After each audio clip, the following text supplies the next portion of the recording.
ભુજ શહેરમાં અસામાજિક તત્વો સામે બી ડિવિઝન પોલીસે હાથ ધરેલી કોમ્બિંગ ડ્રાઇવમાં મોટી સફળતા હાથ લાગી છે. પોલીસ, એલસીબી અને એસઓજીની સંયુક્ત ટીમે શેખ ફળિયા વિસ્તારમાં દરોડા પાડીને 2 શખ્સોને હથિયારોના મોટા જથ્થા સાથે ઝડપી પાડ્યા છે.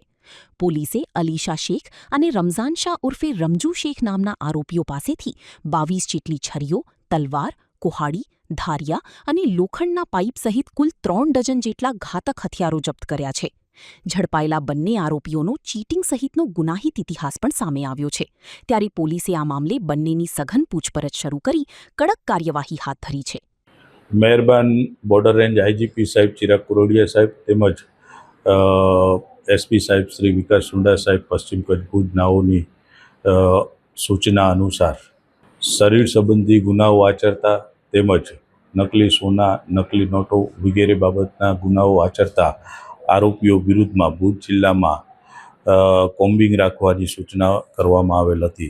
જે અનુસાર ગઈકાલે એલસીબી પશ્ચિમ કચ્છ ભુજ, એસઓજી પશ્ચિમ કચ્છ ભુજ તથા બી ડિવિઝન પોલીસ સ્ટેશનના પોલીસ ઇન્સ્પેક્ટર તથા સ્ટાફ દ્વારા કોમ્બિંગનું આયોજન કરવામાં આવેલ હતું. જે કોમ્બિંગ દરમિયાન અલગ અલગ ગુનાના કુલે 7 આરોપીઓના ઘરે કોમ્બિંગ લોકલ પોલીસ દ્વારા કરવામાં આવેલી હતી.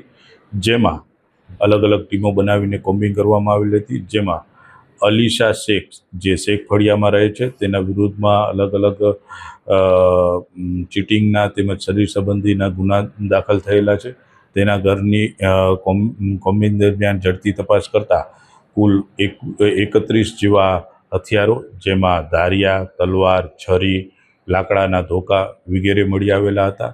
જેની સાથે સાથે રમજાન શાહ શેખ, જે પણ શેખ ફળિયામાં રહે છે, તેના વિરુદ્ધમાં પણ સોના ચાંદીના ચીટિંગના બાબતના ગુના છે, શરીર સંબંધના ગુના છે. તેના ઘરમાંથી પણ કુલ 3 હથિયારો મળી આવેલા હતા, જેમાં ધારિયા, તલવાર, છરી વગેરે મળી આવેલ હોય. કોમ્બિંગ દરમિયાન કુલ અલગ અલગ રમજુ શાહ, બરકત અલી શાહ પઠાણ, સરફરાજ ત્રાયા, રમજુ શેખ વગેરેના ઘરની પણ ઝડપી કરવામાં આવેલ હતી. વગેરે કોમ્બિંગ દરમિયાન કુલ 34 હથિયારો મળી આવેલા હતા, જેના વિરુદ્ધ કાયદેસરની કાર્યવાહી કરી કુલ 2 ગુના દાખલ કરી આરોપીઓની ધરપકડ કરવામાં આવેલ છે. તેની પૂછપરછ હાલમાં ચાલુમાં છે. વિશેષ જે પણ માહિતી મળશે એ ભવિષ્યમાં જણાવવામાં આવશે આ બાબતે.